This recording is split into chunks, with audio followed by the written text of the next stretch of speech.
C'était censé être juste un jour de plus. Le café était déjà froid quand Claire attrapa le balai. Elle ne buvait même pas de café en vrai. Elle préférait une tisane à la camomille, mais la réceptionniste laissait toujours une cafetière pleine dans un coin de la cuisine, et elle, par politesse ou habitude, prenait une gorgée avant de commencer. C'était devenu un rituel. Une gorgée, un soupir, et voilà, une nouvelle journée débutait dans ce bâtiment immense, vitré à l'extérieur, silencieux à l'intérieur. L'entreprise était gigantesque. L'un des bureaux les plus modernes de Lyon. 3 étages dédiés à l'informatique, des gens qui parlaient anglais au téléphone, des écrans pleins de graphiques colorés, et cette odeur d'air conditionné trop puissant. Claire y faisait le ménage depuis presque 4 ans. Elle connaissait chaque recoin du bâtiment, mieux que bien des employés avec un badge autour du cou. Il y avait une chose que peu de gens savaient sur elle. Claire écoutait tout. Pas par curiosité malsaine, mais par réflexe. Elle passait ses journées en silence, à frotter, à nettoyer, et le monde autour d'elle n'était fait que de voix. Elle entendait sans chercher, et retenait tout, comme si son esprit avait de la place à revendre. Quand un cadre haussait la voix au téléphone, elle comprenait. Quand 2 types parlaient d'un projet dans l'ascenseur, elle retenait. Quand la directrice discutait avec le PDG dans le hall du 2e étage, elle captait même les nuances de déception dans sa voix. Discrète, silencieuse, mais toujours présente. Ce jour-là, l'atmosphère était étrange. Ça avait commencé tôt le matin, avec des visages fermés à la cafétéria. Des gens qui d'habitude saluaient passèrent sans un mot. Puis, une réunion d'urgence fut annoncée, sortie de nulle part. Tout l'étage exécutif fermé pendant des heures. Claire passa avec son chariot, mais on ne la laissa pas entrer. Même pas pour remplir le distributeur de papier toilette. Elle sentit que quelque chose clochait, comme une nuée sombre suspendue dans l'air, une tension silencieuse, incrustée dans les murs. Elle vit le chef de la sécurité murmurer à la réceptionniste. Elle surprit 2 directeurs s'échangeant des regards comme s'ils cachaient quelque chose. Et le plus étrange, le PDG, il descendit de son étage, chose rarissime. Claire le vit passer devant elle, se dirigeant vers la salle de réunion. Grand, imposant, toujours en costume impeccable, mais son visage, abattu, des cernes marquées, la bouche crispée. Il ne lui adressa même pas un regard. Jamais il n'avait fait ça. Là-dedans, 20 des plus grands experts de l'entreprise étaient réunis. Des consultants de renom, venus de l'extérieur, avec des CV impressionnants. Appelés en urgence, car quelque chose de très grave s'était produit. Personne ne disait quoi, mais c'était énorme. Du genre à faire tomber toute la boîte. Claire nettoyait le couloir avec plus d'attention que d'habitude. Chaque minute qui passait, elle sentait son estomac se nouer un peu plus. Il y avait un secret énorme là-dedans, prêt à fuir par la moindre fente sous la porte. Pendant la pause de l'après-midi, quand personne ne regardait, elle entra dans une salle vide. Elle voulait juste respirer. Mais elle vit alors quelque chose sur le tableau blanc. Un schéma, un diagramme plein de flèches et de mots en anglais. Elle ne comprenait pas tout, mais un mot revenait. Fêlure. Et là, elle se souvint. Quelques jours plus tôt, elle avait entendu 2 ingénieurs discuter d'un nouveau système fraîchement installé. L'un avait l'air inquiet. Il disait que si quelque chose sortait du cadre prévu, le système ne saurait pas se défendre seul. L'autre avait ri, disant que c'était impossible. Elle n'était pas ingénieure. Elle ne connaissait même pas le nom du système. Mais ce mot, fêlure, lui resta dans la tête. Et la manière dont le schéma était organisé, plein de lignes croisées et de flèches en désordre, ça ressemblait plus à un cauchemar qu'à une solution. Le bâtiment était presque vide quand Claire remonta à l'étage exécutif. Elle avait encore le temps de nettoyer une dernière salle. La lumière était tamisée, le silence inhabituel. La porte de la grande salle était entr'ouverte. Elle hésita, inspira profondément, et entra. Ce qu'elle vit là-dedans ne ressemblait pas à une réunion d'entreprise. On aurait dit la fin du monde. Des gens tête baissée. Un consultant se frottait le visage. Le PDG, debout, fixait un écran avec une expression de désespoir. Et là, elle parla. Juste une phrase, toute petite, comme une question posée sans réfléchir. « Excusez-moi. Et si on inversait juste l'entrée et la sortie ?» La pièce se figea. Quelqu'un rit. un rire gêné, pensant à une blague. Mais elle restait là, sérieuse, sans sourire. Le silence qui suivit sa phrase fut plus lourd qu'une alarme d'incendie. Personne ne savait quoi répondre, même elle. Le consultant le plus âgé, l'air d'un vieux prof, ajusta ses lunettes et regarda à nouveau l'écran. Lentement, comme pour vérifier qu'il avait bien compris. Le PDG fronça les sourcils, croisa les bras et la fixa comme s'il voyait un mirage. Claire, figée avec son chiffon en main, regretta presque d'avoir ouvert la bouche. Elle sentit son visage chauffer. Son cœur s'emballait. Elle pensa faire demi-tour et fuir. Mais elle resta, pas par bravoure, mais parce qu'elle en avait marre. Marre d'être invisible. Marre de tout voir sans jamais parler. Personne ne répondit. Un des ingénieurs regarda l'écran et murmura un « Attendez voir ». Elle ne le savait pas encore, mais cette minute allait tout changer. Mais avant que tout ne bascule, un malaise s'installa. Un poids grandissant. Le lendemain, le bâtiment semblait différent. Les gens parlaient à voix basse. Certains la saluaient d'un « bonjour » un peu trop appuyé. Un essaya même de lui parler dans l'ascenseur. Il demanda comment elle allait. Sourire forcé. Claire répondit juste « ça va » et sortit au deuxième. Ce qu'elle ignorait, c'est qu'il y eut une réunion. De celle à huis clos, porte verrouillée. Et son nom fut prononcé, par des gens qui ne lui avaient jamais prêté attention. Certains disaient que c'était de la chance, d'autres qu'elle n'aurait jamais dû être là. Certains pensaient même que c'était un coup monté de l'entreprise pour faire le buzz, pour paraître plus humaine. Mais non, c'était bien Claire, seule, avec son balai et ses oreilles en alerte. Dans les jours qui suivirent, le comportement du personnel d'entretien changea. Madame Yvonne, du matin, commença à poser plus de questions sur ce jour-là. Elle voulait savoir ce qui s'était vraiment passé. Son fils bossait dans l'IT et disait que cette boîte était une référence. Claire éludait. Non par orgueil, mais parce qu'elle ne savait pas comment expliquer, même pas à elle-même. Ce qu'elle savait, c'est qu'après ça, les regards avaient changé. Et pas dans le bon sens. C'était comme si, d'un coup, tout le monde attendait plus d'elle. Comme si elle avait l'obligation de tout comprendre. Et elle voulait juste continuer à nettoyer. En paix. Mais la paix, c'était précisément ce qu'elle n'allait plus jamais avoir. La semaine suivante, les ressources humaines l'appelèrent. Il voulait juste discuter, disait-il. Rien de grave, une simple conversation informelle. Claire y alla. Dans le bureau, une jeune femme souriante lui proposa de l'eau. Un sourire de formation, parfaitement calibré. Elle demanda comment Claire se sentait. Pareil, répondit Claire. La femme nota quelque chose sur un carnet. Puis elle posa des questions sur ce jour-là. Ce qu'elle avait vu. Comment elle avait compris ce qui se passait. Claire raconta le schéma sur le tableau, la discussion des ingénieurs quelques jours plus tôt. La femme hochait la tête en silence, griffonnant des notes.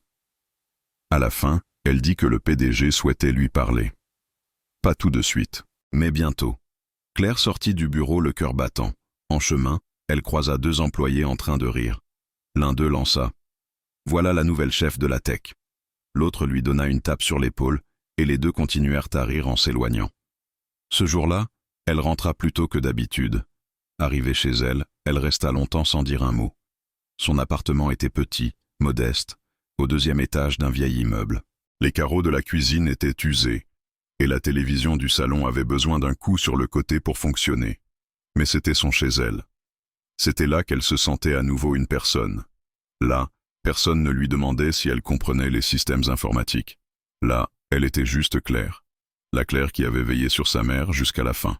La Claire qui avait élevé son fils seule, après que le père soit parti. La Claire qui faisait le marché du samedi avec son carnet de prix et qui achetait du pain en fin de journée parce qu'il était moins cher. Son fils, David, vivait loin, parti tenter sa chance dans une autre ville. Il s'appelait chaque semaine. Mais il n'était pas revenu depuis longtemps. Toujours trop occupé. Le travail, les horaires, les délais. Il disait « Un jour, je viendrai ». Ce soir-là, elle faillit l'appeler, mais elle ne le fit pas. Elle s'endormit avec une boule au ventre. Cette impression floue que quelque chose avait changé et qu'il n'y aurait plus de retour en arrière. Les jours suivants furent encore plus étranges. Il y eut un petit déjeuner à l'étage exécutif. Elle fut invitée. Claire n'avait pas envie d'y aller, mais sa superviseure insista. « C'est pour te remercier, Claire. Profite. » Elle y alla, en tenue de travail. Elle s'assit dans un coin. Personne ne lui parla. Ils mangèrent, rirent, discutèrent de projets, d'objectifs, de rapports. Quand le PDG entra, la pièce se tut d'un coup. Il marcha jusqu'au centre, remercia l'équipe, fit un discours bref sur le dépassement de soi et la résilience. Il remercia chacun, un par un. Puis, il regarda Claire et fit une pause. Et bien sûr, un grand merci à Claire, qui nous a rappelé quelque chose d'essentiel. Écoutez davantage. C'était tout. Tout le monde applaudit. Elle sourit. Mais à l'intérieur, ça piquait. Pas à cause du remerciement, mais parce que tout ça donnait l'impression que l'affaire était classée. Comme si elle n'était qu'un symbole marketing. Un exemple d'inclusion. Une petite histoire qu'on utilise pour bien se faire voir. En vrai, rien n'avait changé. Les directeurs passaient toujours devant elle comme si elle était invisible. Les projets confidentiels se déroulaient toujours sans elle. Et la seule chose nouvelle, c'était ce titre non officiel. La femme de ménage qui a sauvé la boîte. Un titre jamais expliqué. Un titre sans augmentation. Un titre qui ne payait pas les factures. Un titre qui pesait. Elle commença à mal dormir. Elle se demandait si elle n'aurait pas mieux fait de se taire, de faire semblant de rien, de continuer à passer les serpillières, comme si elle ne voyait pas le monde s'écrouler. Mais quelque chose avait changé, profondément, en elle. Un feu qu'elle ne connaissait pas. Comme si, pour la première fois, elle s'était autorisée à exister. Et ça, c'était dangereux, parce que ce feu amenait avec lui une colère. Pas contre les autres, mais contre elle-même, pour avoir tant accepté, pour s'être laissée effacer, pour avoir fini par croire que c'était normal. Ce vendredi-là, le consultant le plus âgé passa par son étage. Il dit qu'il voulait lui parler. Claire trouva ça bizarre, mais posa son seau. Il expliqua qu'il rédigeait un rapport sur ce fameux jour, un document qui serait lu par la direction internationale, et qu'il voulait y mettre son nom. Elle répondit que ce n'était pas nécessaire. Il insista. Elle le regarda droit dans les yeux, sérieuse. « Si c'est juste pour faire joli, alors ne mettez pas mon nom. Je ne suis pas un accessoire. » Il resta silencieux, puis dit qu'il comprenait, et partit. Cette nuit-là, il plut fort. Claire rentra chez elle trempée, mais ne retira pas son manteau tout de suite. Elle s'assit sur le canapé, fixant le vide. Elle pensait. Elle fouillait dans ses pensées comme on cherche un objet tombé au fond de soi. Et puis, on frappa à la porte. 1, 2, 3 petits coups. Quand elle ouvrit, elle trouva une enveloppe. Pas de nom d'expéditeur. Juste son prénom, écrit à la main. À l'intérieur, une feuille, une offre, salaire triplé, nouveau poste, changement total de fonction, et une phrase à la fin, écrite au stylo bleu. Cette fois, on veut vraiment vous écouter. Claire lut, relut. Elle resta là, immobile, l'enveloppe entre les mains. Et à cet instant précis, quelque chose changea. Pas dehors, dedans. Mais ce changement-là, personne n'était prêt à le voir. L'enveloppe resta 2 jours sur la table de la cuisine. Claire ne l'ouvrit pas à nouveau. Elle n'en parla à personne. Elle allait au travail, comme toujours. Elle nettoyait les bureaux, lavait les sols, vidait les poubelles. Mais en elle, tout avait basculé, comme si le monde avait tourné trop vite et qu'elle essayait encore de retrouver l'équilibre. Le salaire triplé semblait séduisant. L'offre, beaucoup en rêveraient. Mais pas elle. Pas encore. Parce qu'avec cette opportunité venait un poids invisible. La peur de décevoir. La peur d'être manipulée. La peur d'être utilisée comme un pion de vitrine. Une façade. Une histoire qu'on raconte dans les PowerPoint. Et cette peur, elle grandissait. Le 3e jour, les RH appelèrent. Ils voulaient une réponse. Claire répondit qu'elle réfléchissait encore. De l'autre côté de la ligne, silence. Puis un simple « D'accord, mais il faut se décider rapidement ». Cette nuit-là, elle ne dormit pas. Elle se tourna et se retourna dans son lit. Elle entendait les voitures dans la rue, les gouttes dans la fenêtre de la salle de bain, le ronronnement du vieux frigo. Elle pensa à sa mère. À l'époque où elle n'avait presque rien à manger, à cette rage de dents qui dura 2 jours faute d'argent. À David, son fils, qu'elle portait fiévreux jusqu'au centre de santé le plus proche. Elle se rappela de cette sensation constante, ne jamais être assez. Et elle pensa, et si cette fois, elle l'était? Le lendemain, elle accepta l'offre. Elle signa les papiers, reçut un nouveau badge, un nouveau poste, un nouveau bureau, et avec tout ça, un nouveau silence. Parce que maintenant, personne ne savait comment se comporter avec elle. Ses anciens collègues du service de nettoyage cessèrent de lui parler. Ils passaient sans croiser son regard. Certains ne cachèrent même pas leur ressentiment. Ils pensaient qu'elle avait changé de camp, qu'elle était devenue l'une d'eux. Les cols blancs, les intouchables. Et les cols blancs, eux, ne savaient pas non plus comment réagir. Lors de sa première réunion, Claire entra dans la salle. Personne ne bougea pour lui faire de la place. Elle dut tirer une chaise toute seule. Quand elle parla, on fit semblant de ne pas l'entendre. Quelqu'un la coupa avec un « On est déjà sur le sujet, merci ». Et elle, à nouveau, se tut. Elle quitta la salle avec le cœur serré. Elle marcha jusqu'aux toilettes, se passa de l'eau sur le visage, respira profondément. Elle resta là, devant le miroir, à fixer son reflet, essayant de comprendre qui était cette femme avec un badge de cadre, mais un regard de fantôme. Les semaines suivantes, la situation se dégrada. On lui donna un petit projet. Pour commencer, disait-il, un simple rapport, en apparence, mais rempli d'acronymes et de termes qu'elle n'avait jamais entendus. On lui dit qu'elle aurait du soutien, qu'elle pouvait poser des questions. Mais chaque fois qu'elle osait, les réponses étaient sèches, impatientes, comme si on lui disait « C'est la base, tu devrais savoir ». Alors, vint la honte. Claire cessa de poser des questions. Elle essaya d'apprendre seule, passer des nuits blanches à lire, à regarder des vidéos, à tout noter dans un vieux cahier. Mais même ainsi, rien ne semblait suffisant. Le vendredi, elle rendit le rapport. Le lundi suivant, on lui rendit avec un mot imprimé, à refaire. Trop superficiel. C'est tout. Aucune explication, aucune piste. Elle resta figée, le papier en main, la gorge nouée. Elle s'assit à son bureau, regarda l'écran. 30 minutes passèrent. Elle ne bougea pas. Ce soir-là, elle rentra chez elle sans manger. Elle s'assit sur le canapé, alluma la télé, mais ne regarda rien. Elle pensait à son fils. Elle voulait l'appeler, lui dire que c'était dur, qu'elle avait peut-être fait une erreur, qu'elle doutait. Mais la fierté gardait son doigt loin du téléphone. La semaine suivante, elle reçut sa première invitation à un événement interne, une conférence sur l'innovation. Les autres cadres y allèrent ensemble.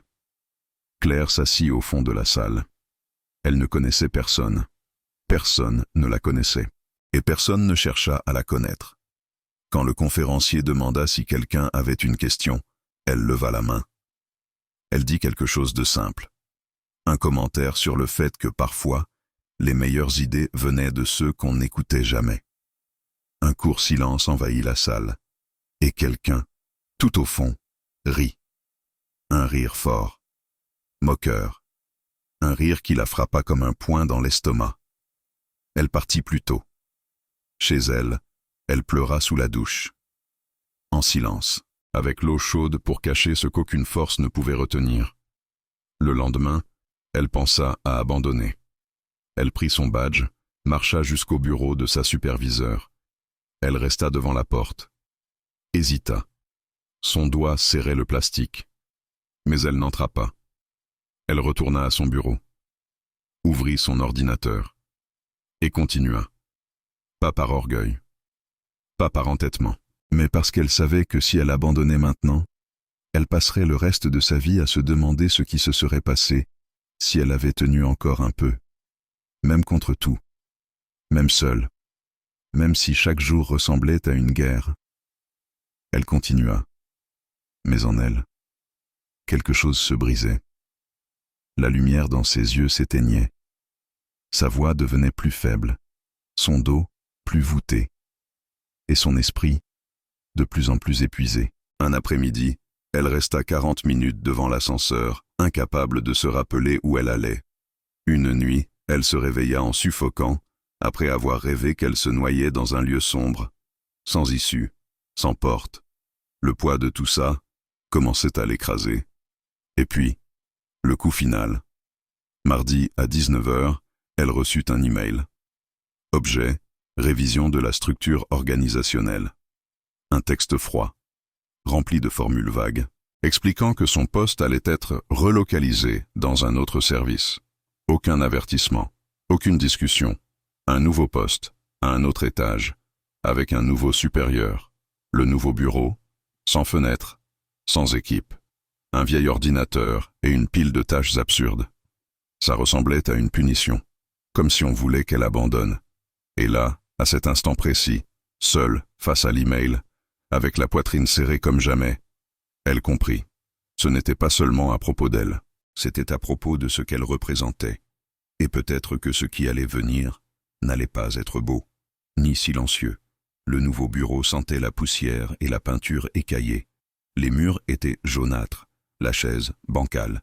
L'ordinateur mettait plus de 5 minutes à démarrer, et son nouveau badge n'ouvrait plus les portes de l'étage exécutif. Claire s'assit là, seule, sans comprendre vraiment ce qu'elle avait mal fait. Elle avait essayé, elle avait suivi les règles, elle avait bossé dur, lu tout ce qu'elle pouvait, posé des questions quand c'était possible. Elle n'avait jamais été absente, jamais plaintive. Elle avait accepté tout ce qu'on lui donnait, et malgré tout, c'était comme si tout avait recommencé à zéro. Non, pire. Parce qu'avant, elle était juste invisible. Mais maintenant, elle était un problème qu'on voulait cacher. Personne ne lui parlait. Les mails mettaient des jours à arriver. Les réunions se faisaient sans elle. Le projet qu'elle suivait, transféré ailleurs.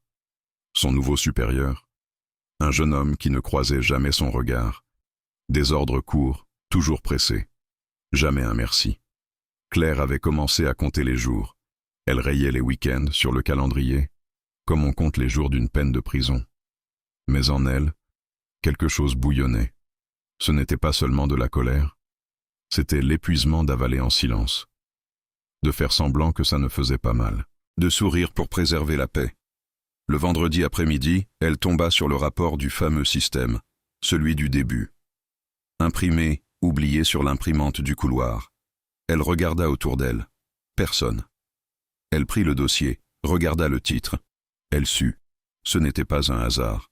Elle s'installa à son bureau, lut lentement, page après page, beaucoup de jargon technique. Mais au milieu, son nom, tout petit, entre parenthèses, coincé entre deux phrases froides disant que l'observation de la collaboratrice a contribué ponctuellement à l'analyse finale du problème. Un coup sec, en pleine figure. Ponctuellement. Collaboratrice. Observation. 3 mots qui effaçaient tout ce qu'elle avait fait. Elle referma le dossier, le remit à sa place. Et ce même jour, elle écrivit un mail. Court, direct. À l'attention du vieux consultant. J'ai lu le rapport. J'aimerais en discuter. Aucune réponse. Tout le week-end, elle attendit.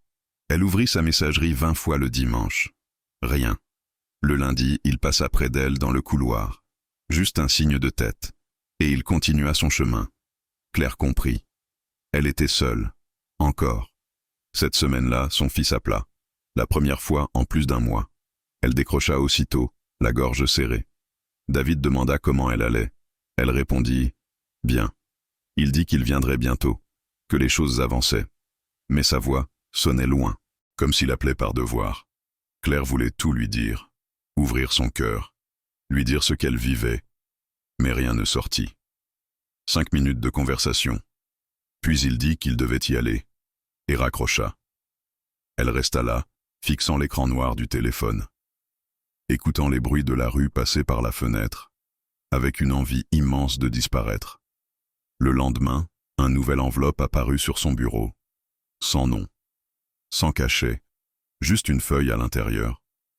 Un rapport interne, une analyse de productivité, des noms barrés, des chiffres, des services, et à la fin de la page, un commentaire, écrit au stylo noir. Elle finira par se fatiguer. Laisse faire. Aucune signature. Claire le lut 2 fois, puis 3, l'estomac noué. Elle regarda autour. Le couloir vide. La pièce, étouffante. Elle déchira la feuille et la jeta. Mais le contenu restait gravé dans sa tête. C'était un message. Peut-être intentionnel, peut-être pas. Mais Claire, elle dérangeait. Et personne, là-dedans, ne lèverait le petit doigt pour elle. Le mercredi, elle fut convoquée à une séance de feedback. La même salle froide, la même RH, le même sourire vide. On lui parla d'alignement des attentes, de posture organisationnelle, d'intégration culturelle. Claire écouta en silence, puis se leva et demanda d'un ton calme « Si je n'avais rien dit, ce jour-là, est-ce que j'aurais perdu mon travail ?»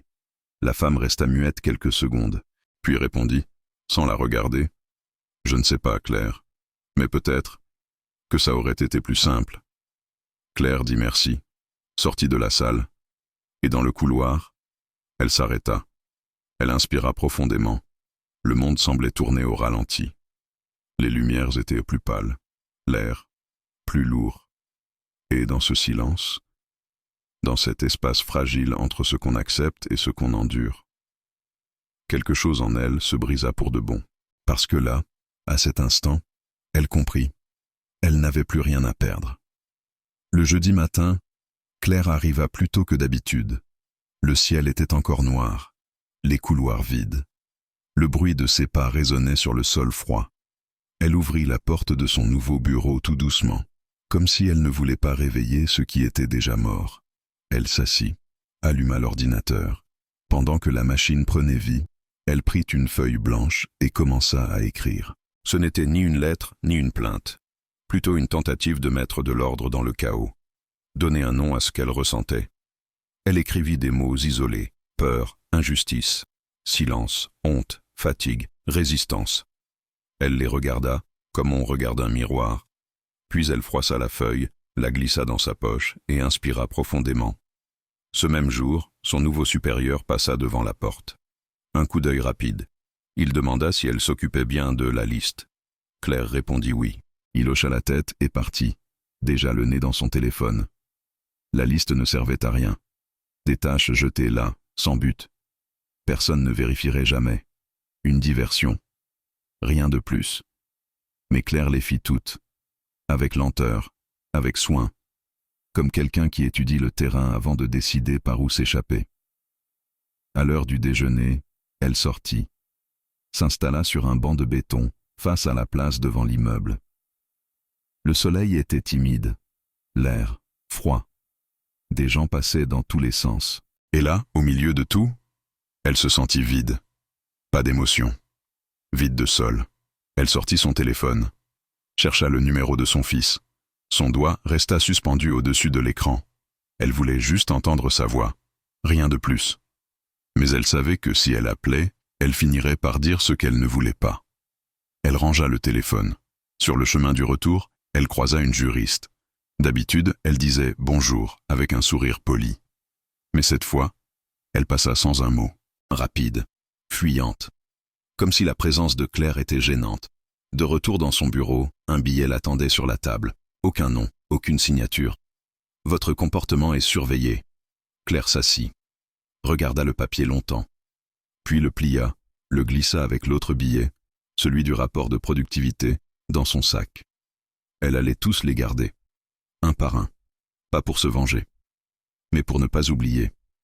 Les jours suivants, les regards se firent plus lourds. Les chuchotements aussi. À la cafétéria, 2 employés riaient doucement. Claire passa. L'une d'elles se tut brusquement. L'autre étouffa son rire. Claire ne dit rien, mais elle savait. Dans l'ascenseur, un homme en costume souffla à l'oreille d'un autre. C'est elle, celle du nouveau bureau. Il la bloque jusqu'à ce qu'elle démissionne. Claire entendit, ne réagit pas. Mais à l'intérieur, c'était un coup de plus. Elle commença à tout consigner. Les dates, les heures, les mots. Elle tenait un carnet, caché dans son sac. Tout ce qu'elle voyait. Tout ce qu'elle entendait. Mais pas par colère. Par survie. Le vendredi, elle fut convoquée à une réunion. Cette fois avec un responsable venu directement du siège. La réunion fut brève, froide, clinique. L'homme la regarda comme s'il avait déjà tout lu sur elle. Il parla de performance, de réorganisation des services, que cela demandait de la maturité et de l'adaptation. Claire répondit qu'elle comprenait. Mais à l'intérieur, elle savait. Ce n'était pas la structure, c'était elle. Elle avait brisé quelque chose qu'il ne voulait pas nommer. Elle avait prouvé que les invisibles voient aussi. Et ça, pour eux, c'était dangereux. Ce soir-là, sur le chemin du retour, le pneu du bus éclata. Elle descendit au mauvais arrêt, marcha 3 rues sous la pluie. Elle rentra trempée, épuisée, avec l'impression de vivre dans le noir. Le samedi, elle ne quitta pas le lit. Elle resta couchée toute la journée, la télé allumée sans le son, pensant, revivant, se demandant « Pourquoi ? Pourquoi avoir parlé ce jour-là ? Pourquoi ne pas être restée à sa place ? Pourquoi avoir cru qu'elle pouvait changer quelque chose ? Et puis, une autre question. Pourquoi était-elle encore là ? Pourquoi ne pas partir tout simplement ? La réponse arriva, lentement. Mais elle arriva, parce qu'au fond, elle savait. Tout ça ne concernait pas seulement elle, c'était pour les autres Claire. Celles qu'on ignore, celles qui entendent sans qu'on les écoute, celles qui réparent, mais qu'on n'applaudit jamais. Le lundi, elle retourna travailler. Personne ne le remarqua. L'ascenseur était plein, l'étage silencieux, le bureau le même, mais pas elle. Elle avait changé. Elle ne sourit pas. Elle ne répondit pas au bonjour forcé. Elle s'assit, alluma son ordinateur, et cette fois, elle n'allait pas se taire, et elle ouvrit un nouveau document. En haut, elle écrivit « Témoignage personnel sur les pratiques internes ». Elle commença à taper, doucement, sans se presser, ligne après ligne, fait après fait, sans fioriture, sans exagération, juste la vérité. Elle ne savait pas encore ce qu'elle ferait de tout ça. Mais elle savait une chose. Elle ne laisserait plus jamais personne effacer ce qu'elle avait vécu. Et ce soir-là, alors que les lumières du bâtiment s'éteignaient une à une, Claire était toujours là, seule, en train d'écrire, pendant que, de l'autre côté de la vitre, quelqu'un l'observait en silence. Ce mardi-là, Claire arriva en retard. Pour la première fois depuis des années, elle avait raté le réveil. Il avait bien sonné. Mais elle n'avait pas bougé. Son corps ne répondait plus, comme si son âme était devenue trop lourde. Quand elle se leva enfin, tout était flou. Le miroir renvoyait des cernes profondes, une peau pâle, un visage qu'elle ne reconnaissait plus. Dans le métro, le train s'arrêta entre 2 stations. 15 minutes bloquée dans une rame bondée. Elle suait, malgré l'air froid. Elle pensa à descendre, à rentrer chez elle, à inventer une excuse. Mais non, elle continua. Parce que, même sans force, quelque chose en elle refusait d'abandonner. En arrivant à l'entreprise, le vigile fit semblant de ne pas la voir. Son badge ne passa pas. Elle dut appeler le réceptionniste, encore une fois. Il marmonna un « vous pouvez y aller », sans croiser son regard. Le bureau était toujours le même. Froid, oublié, ombreux. Claire s'assit, alluma l'ordinateur. Elle ouvrit le fichier où elle notait tout. Son journal de travail. Chaque mot, chaque regard, chaque silence. Mais ce jour-là, rien ne venait. Elle fixa l'écran longtemps, puis réduisit la fenêtre, ouvrit le tableau des tâches et commença à remplir au hasard. Ça n'avait pas de sens, mais elle le faisait, comme pour garder son nom vivant dans un système qui voulait l'effacer. En fin d'après-midi, elle reçut un mail bref. Objet. Réunion urgente. 9 heures. 3e étage. Un message neutre. Trop neutre pour être innocent. Cette nuit-là, elle ne dormit pas. Elle resta allongée, les yeux grands ouverts, pensant à son fils, à tout ce qu'elle aurait voulu lui dire, mais qu'elle n'a jamais osé, pensant à sa mère, au ballet, au jour du tableau. Et pour la première fois, elle pensa à partir. Le lendemain matin, elle arriva à l'heure. Elle monta lentement. L'étage était silencieux. La salle de réunion avait des parois vitrées. De loin, elle vit les visages. Le nouveau chef, la RH, 2 cadres qu'elle ne connaissait même pas de nom. Et, en bout de table, le vieux consultant. Elle entra. Personne ne lui proposa de siège. Elle tira une chaise, s'assit et attendit. Le chef parla le premier. Un discours lu, bourré de termes creux. Il parla de restructuration, de collaboration, d'alignement. Claire écoutait, sans réagir. La RH ajouta que certaines fonctions étaient en cours de réévaluation, que son rôle était précieux, mais qu'il serait mieux exploité autrement. Et puis le consultant parla. Il dit qu'il respectait sa posture, qu'il reconnaissait ce qu'elle avait accompli, mais que tout le monde n'était pas prêt pour certains changements, et que, peut-être, un temps pour soi serait bénéfique. un congé temporaire pour prendre soin d'elle. Le sol se déroba sous ses pieds. Claire ne répondit pas, elle n'assimila pas tout. Elle entendait juste le vide des mots trop polis. La réunion terminée, elle sortit sans se retourner. Dans le couloir, elle croisa un groupe en train de rire. Ils se turent en la voyant passer. Un murmura. « La légende va partir, hein ?» Elle ne réagit pas. Elle alla dans son bureau, attrapa son sac et sortit sans un mot. Le reste de la journée, elle le passa à marcher, dans la ville, sans but, sans hâte. Elle entra dans une boulangerie inconnue, commanda un café et observa les gens.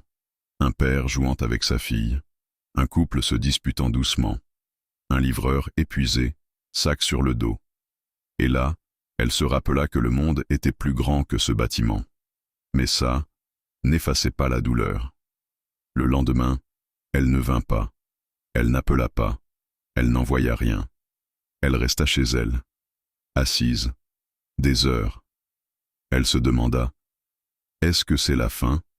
Mais quelque chose grattait encore en elle, la fameuse pochette, celle où elle gardait tout, les billets, les notes, les copies d'email.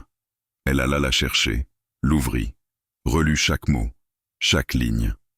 Arrivée à la dernière feuille, elle respira profondément, referma la pochette, la glissa dans son sac, et fit ce que personne n'aurait imaginé. Elle retourna à l'entreprise. Mais pas par l'entrée principale. Elle descendit par la rue latérale, utilisa un ancien badge, encore actif au niveau du sous-sol. Elle monta à pied, jusqu'au 3e. Elle s'arrêta devant la salle de réunion, regarda un instant à travers la vitre, puis posa la pochette sur la table. Pas de mots, pas de message, juste les faits. Et elle partit. Sur le chemin du retour, la pluie tomba. Claire ne courut pas. Elle se laissa tremper. L'eau coulait sur son visage, mêlée à un silence. Pas celui de la rue, celui de l'intérieur. Et quand elle rentra chez elle, elle éteignit son téléphone, ferma les rideaux, s'assit sur le sol du salon et pleura. Elle pleura tout ce qu'elle avait retenu.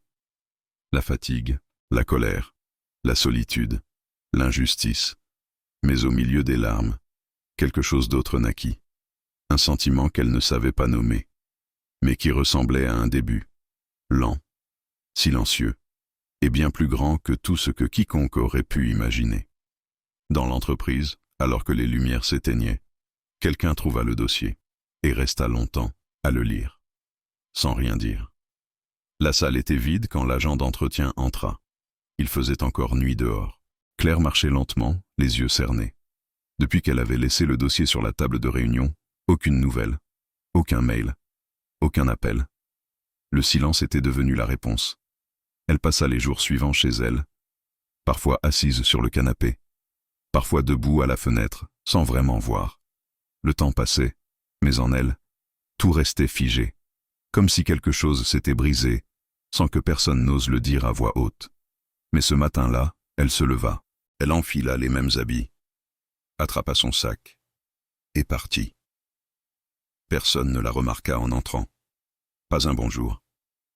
Claire monta jusqu'au 3e étage, là où tout avait commencé. Elle s'arrêta devant la salle. La lumière était allumée. Elle n'entra pas. Elle resta appuyée contre le chambranle. À l'intérieur, le vieux consultant lisait, concentré. Le dossier était là, ouvert, les feuilles étalées. Claire regarda un instant, puis redescendit. Au réfectoire, elle prit un café, s'assit dans un coin, observa les visages, la routine, les mêmes voix, les mêmes gestes.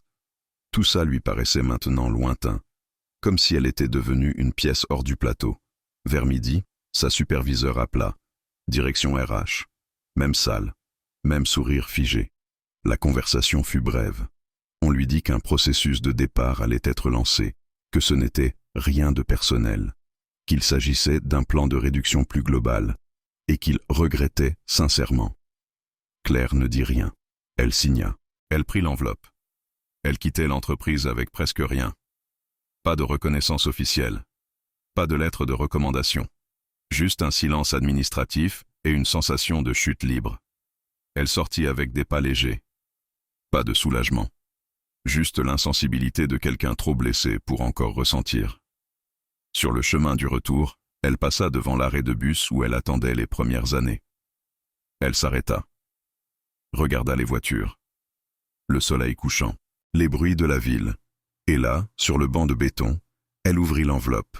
À l'intérieur, en plus des copies des papiers, une feuille manuscrite. « Tu as été plus grande qu'ils ne pourront jamais l'admettre. » Pas de signature, rien d'autre.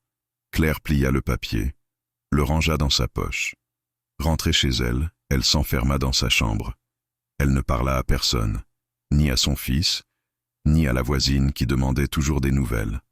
Elle resta là, allongée, les yeux au plafond, pensant à ce qui allait suivre. Le lendemain matin, le téléphone sonna. Numéro inconnu. Elle laissa sonner. Puis une deuxième fois. Elle décrocha. Une femme, voix posée, déterminée. Elle disait avoir lu le contenu du dossier, qu'elle voulait la rencontrer. Sans promesse. Sans pression. Juste pour écouter. Claire ne comprenait pas. Elle demanda qui elle était. La femme se présenta. Directrice d'une entreprise concurrente. Elle voulait comprendre l'histoire. Entendre les détails. Tranquillement. Claire la remercia, mais raccrocha. Elle ne savait toujours pas ce qu'elle voulait, mais elle savait ce qu'elle ne voulait plus. Être utilisée, servir d'image, redevenir un outil. Les jours suivants furent calmes, jusqu'à un après-midi gris et pluvieux. On frappa à la porte. C'était David, son fils, les yeux fatigués. Mais là, Claire ouvrit lentement. Ils se regardèrent, et il dit « Désolé pour le retard, maman. Je suis là maintenant. » Elle ne répondit pas. Elle l'enlaça et pleura. Et là, dans ce bras serré contre elle, Claire comprit que même quand tout s'écroule, on peut encore tenir quelque chose. Qu'on peut recommencer. Même quand le monde dit le contraire.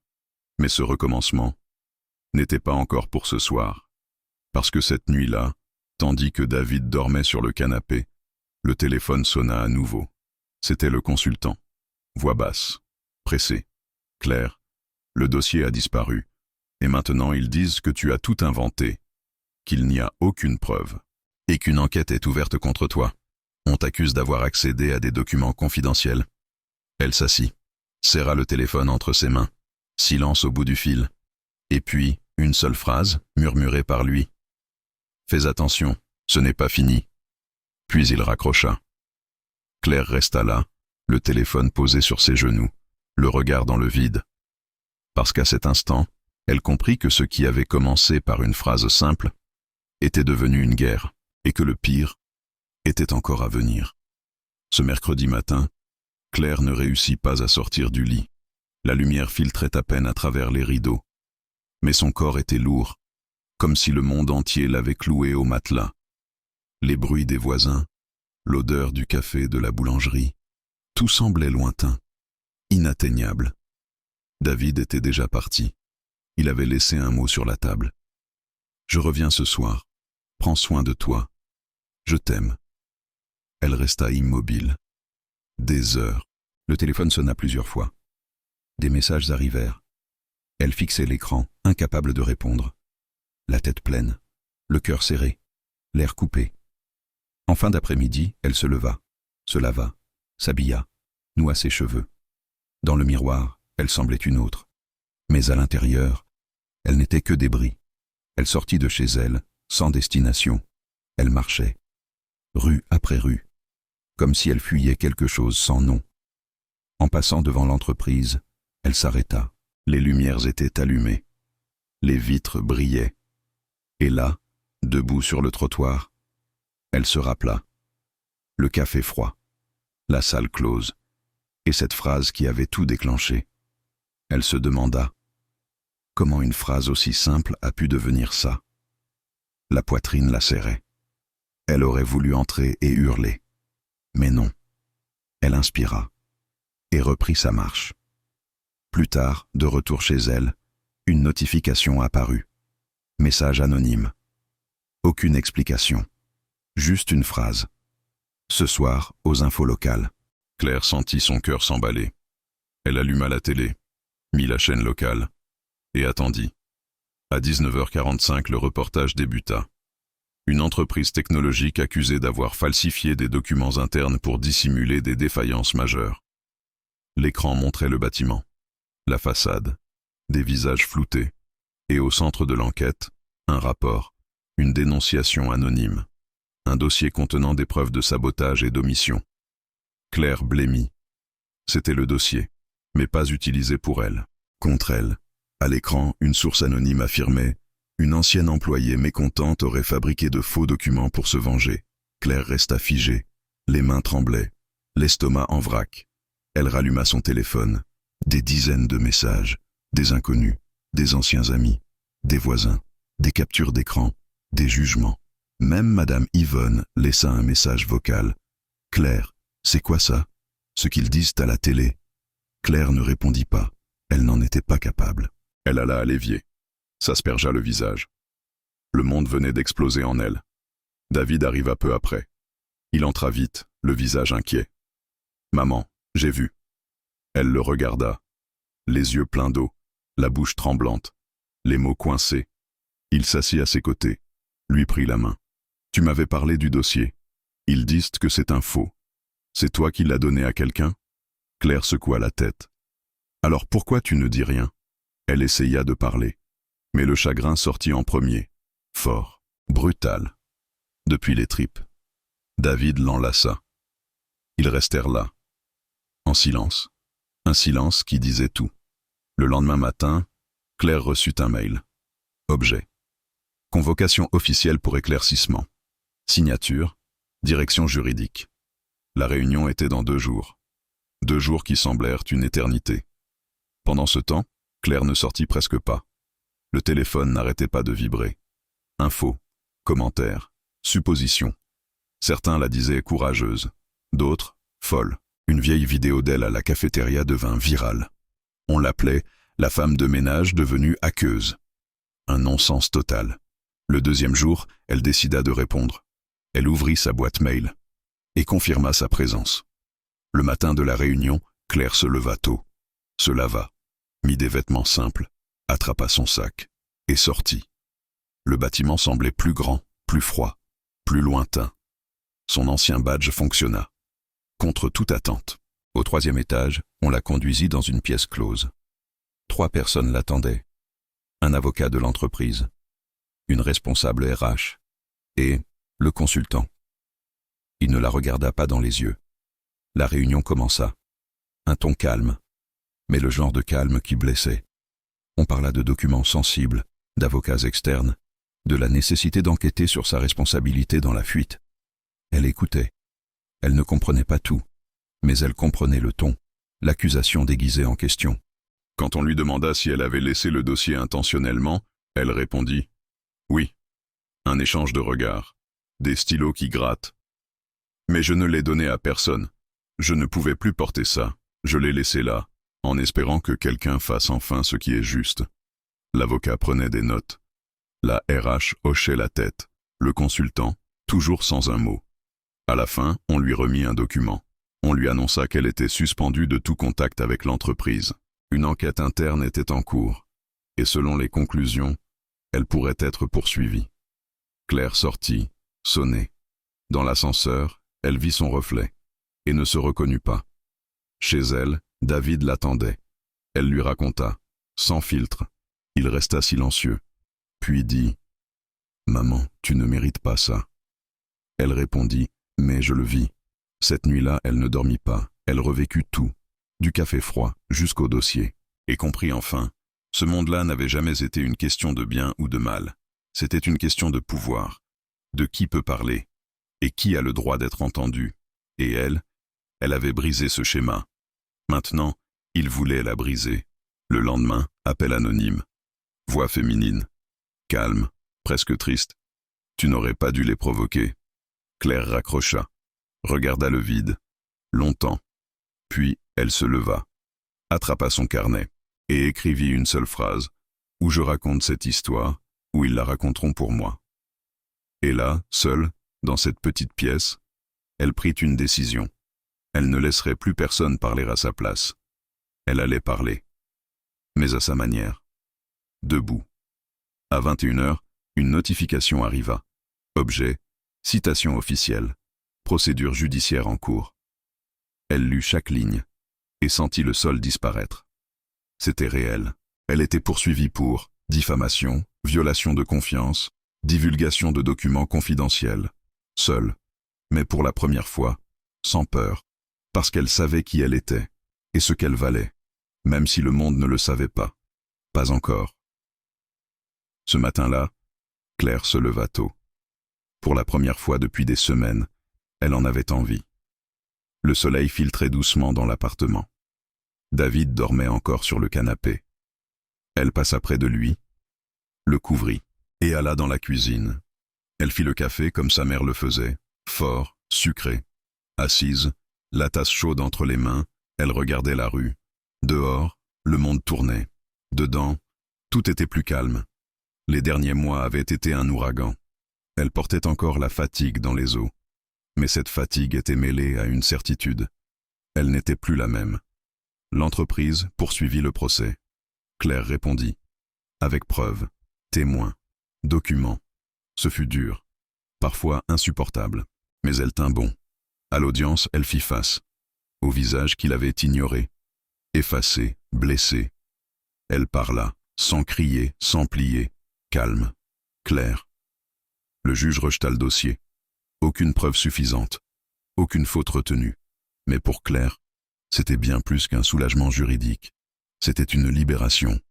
Sa vérité était enfin entière. Et cette fois, l'histoire circula comme elle devait. Pas de drame, pas de manipulation. Un petit blog local publia « La femme qui n'a pas baissé la tête ». Puis d'autres suivirent. Invitations, interviews, débats. Elle déclina presque tout. Elle voulait du silence, du temps. Mais une proposition l'interpella, un projet social en tech, qui formait des jeunes des quartiers. On ne voulait pas qu'elle enseigne le code. Mais la présence, l'écoute, le courage, elle accepta. Une fois par semaine, puis deux. Puis, elle devint une des leurs. Et là, parmi ces jeunes attentifs, Claire se sentit utile, vivante, à nouveau. Elle racontait son histoire, sans drame, sans mise en scène, juste la vérité. David, lui, revint vivre avec elle. Il disait avoir besoin d'être là, de comprendre qui était vraiment cette femme qu'il croyait connaître. Petit à petit, ils se retrouvèrent, comme mère, comme fils, comme alliés. Claire marchait encore lentement, mais chaque pas avait un but. Elle n'avait plus à se cacher, plus à se justifier. L'entreprise, elle, ne s'excusa jamais. Mais Claire n'attendait plus rien, parce qu'elle avait compris. La reconnaissance réelle ne vient jamais d'en haut. Elle vient de soi. Un vendredi après-midi, après un atelier, elle passa devant une petite librairie. Elle y entra. Acheta un carnet, couverture simple, page vierge. Chez elle, elle s'assit à la table, ouvrit à la première page et écrivit « Voici mon histoire, et personne ne la racontera à ma place. » Elle referma le carnet, sourit, et pour la première fois depuis bien longtemps, elle sentit la paix.